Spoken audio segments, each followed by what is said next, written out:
It is currently too wet to be out in the fields planting our corn and soybeans. So, on today's episode, we're going to be in our shop working over some of our broke down equipment to make sure it's ready for the next dry go around in the field.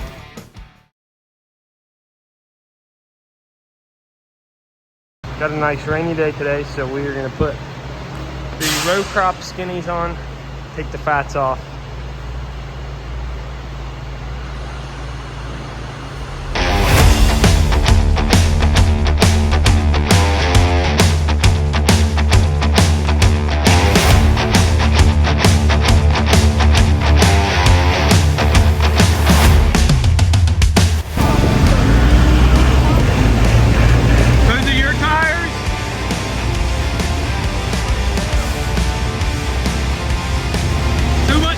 Tread for this sprayer.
With a leak in a pump, just that small drip, and trying to fix it, we now have a bigger leak.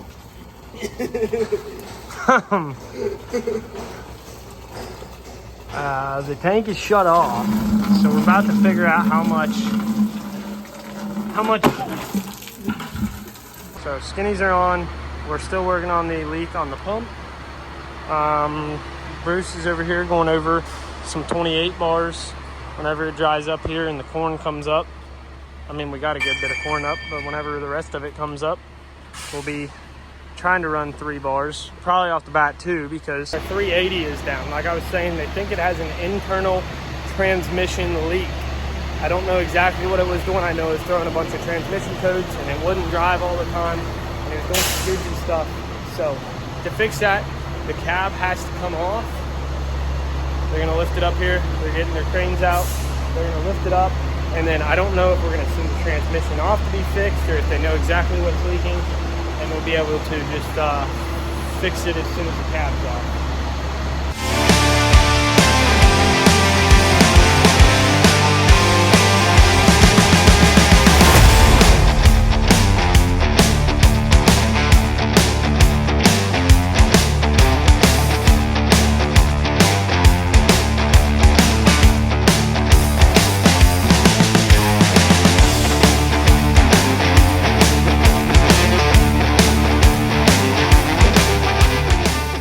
On top of the tractor not actually being operational, I found out the Bluetooth audio has not been working either. So this thing is just plumb shot.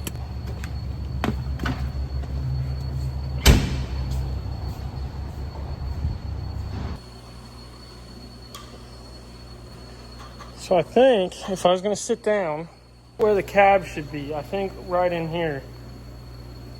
Hold on. Right in here would be the correct spot to be. But the cab's right there, so. Maybe I'm a little far back, but steering wheel will be somewhere up in here, you know, Pro 700. Your EHR 1, 2, 3, 4, 5, and 6. Yeah, it's all right. All right there. Kind of looks like we need to get underneath them and spray better, don't it? Oh, you. Jeez. I'm sure you gotta have documentation of What happened?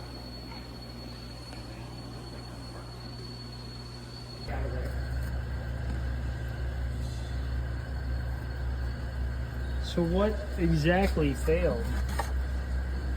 The CVT hydro pump. The CVT hydro pump. Mm-hmm. Oh my gosh. Holy smokes. I'm gonna grab that souvenir. Right, I can't reach it. I'm too short.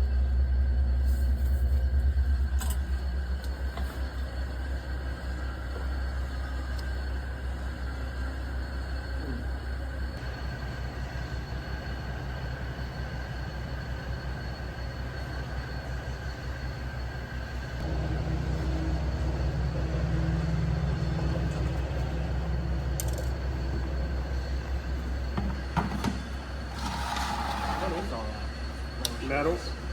Gold. It's gold. And it's the hydrostat pump that runs the CVT.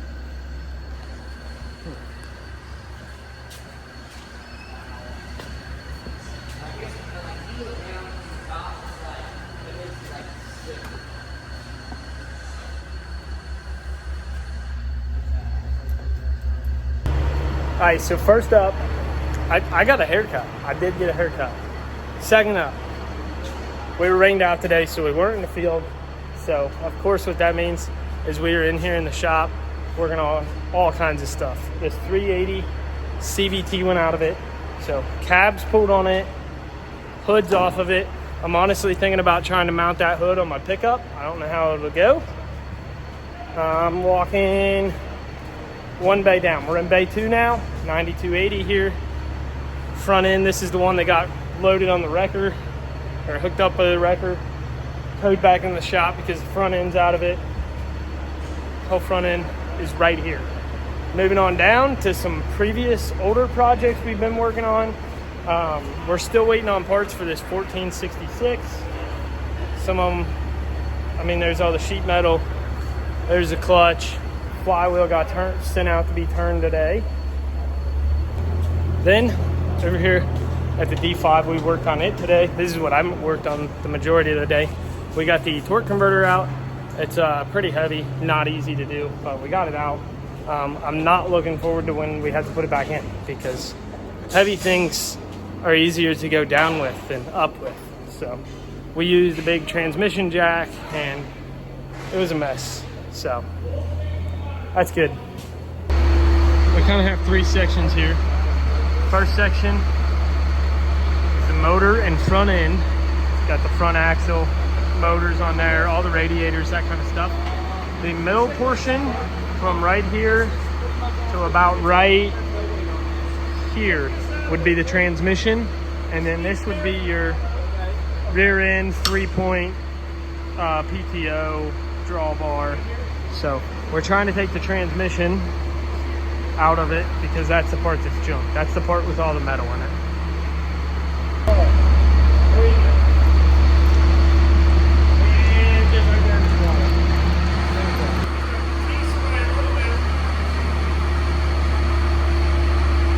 Whoa, whoa, whoa.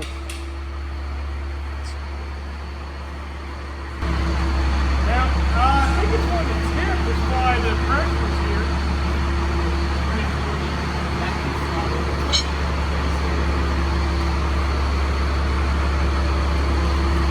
Is it better? Yeah, that's way better.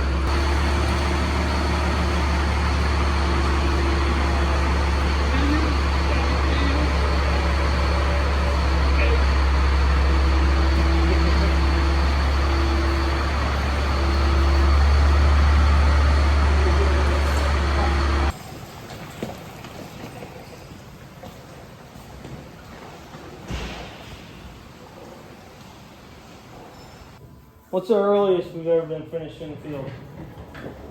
In your lifetime? We got done 1 year pretty close to this. Yeah? I mean, we're not done yet, but No, pretty close to it. but, we had one of the year we was pretty close. 1 year, in 2015, I think we finished around the middle of May. Really? in 015. That's been 9-10 years ago. Okay. I know that year Kenny and I went to California, Kenny and Laguna, and we finished early that year. And then about the time we left, it was up like the last week of June or something. We really got pounded with a lot of rain. It turned our bean shell, kind of hurt some of them. Really? It's the latest we've ever been. Up towards July. Yeah. Yeah. I know when I built that house new, that's a long time ago, 81, but we didn't get started that year. We did some work early, where nowadays we would have been planting. Back then we didn't plant that early. We had about all our anhydrous on, and it was like the first part of April. And then when it set wet, we didn't really think about planting yet that year. After that, we started planting earlier, but we didn't get started that year. It set wet on us eventually there, and it went to about the middle of June before we got into plant corn or beans. You know, Really? we planted That was corn. in 81? 81, yeah. You know, so I think we planted corn for about 5 days. We switched to beans and planted until about the 30th of June. What would you guys have even been planting with back in 81? 806s, 1466 working ground, 1586 working ground. I have my 4586. Oh, you I did? bought it in 78. Yeah, I had it. What was it? I guess it working ground? Yeah, it was working ground with 32 foot. You guys disc and fill cultivate everything then? Or? Disced it and drug irrigators back in those days. I guess smooth it. The irrigators knocked they it down. kind of smoothed it down, but they left it more uneven from the disc. And we eventually got a field cultivator. I don't know what, it was up to the 90s, I guess, when we got a field cultivator. And we couldn't believe how nice they left that ground. Yeah. With a packer on the back. And we bought it off old Ron Swiker. He ended up working for us for a while. Yeah. And he was a tractor salesman up at Wilmington back then. But we bought that off of him. And I bought 9180 off of him, 9280 off of him. And they had to get them. The old 45, 47s, I guess we at one point went to having trouble with them. That was up around about 89, I think, or 90. We bought one, and then I bought another one a year or two later. And the 47, 45s were getting some age on them. They had give some trouble. I had two 47s at one time. The 40, one of them burnt down, didn't it? Yeah, the one I bought brand new burned. Something happened, I don't know. Yeah, I can't remember if we just had a leak on it, and that leak caught on fire. It was up on top of the engine, and it caught on fire. Clint was running it. Yeah, there's a picture of him standing on the hood somewhere of it. Is there? Yeah, I don't know if it's in here or at Mammal Jenny's house. He was just starting to run them all. There's a picture of him standing up on the hood and it's burnt to the ground. I mean, yeah. Well, that was it. Yeah. Was that the one that Mammal Jenny really liked? It was the other one. Okay. Yeah, the other one. It was the newer one. Yeah, she liked it real well. Now, was the 91 when you got that, was that the bareback or was that the 93 that you guys had to add the PTO? I think I bought them all with PTO, but one of them might not have come with it. We had to put it in later. Yeah, I remember Dad always talking about having to add one. I didn't know which one it was though. Those PTOs in those old tractors was come from another country, and it wasn't Case IH made. And back then, nobody bought a tractor that big with PTO. They thought you were nuts, and we wanted them for the grain carts. We were pulling, just starting to get 1,000 bushel grain carts, those old Kill Brothers, and a two-wheel drive tractor, front wheel assisted, and handle them I could when it got wet. But people nobody in the whole country had one on a four-wheel drive. Yeah. They thought we were crazy. And what was everyone pulling with carts with before that? Like the old boxcar Magnums or? some was starting to use them.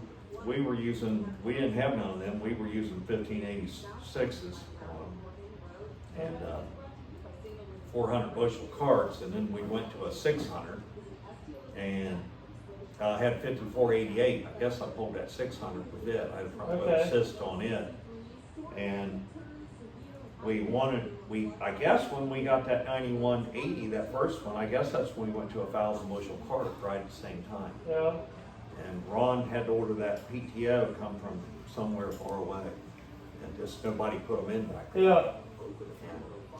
But we always did want to get I ended up getting one or two without a PTO, and of course you didn't get no hours on them. Yeah. And had a 9280 bear pack, and I ended up trading it. I mean, it was a low hour tractor, but I don't know why I traded it now. I guess it was on one of the newer ones. Had to be. But I got a PTO in it. But I went ahead and kept the old 9280, the one we still got, had way more hours, but it had PTO. Maybe what we should have done was pulled the PTO and changed it. Yeah. Would have probably been one way of doing it. Huh. Yeah. Let's go home, boys. But I'll just take this up tomorrow. Evening's still young. Yeah. If you guys want to see more videos like this one, you can check out my Planting 2024 playlist right here. It's got all of our breakdowns, cool stuff in there, big equipment. So I hope you guys like this video. We'll see you in the next one.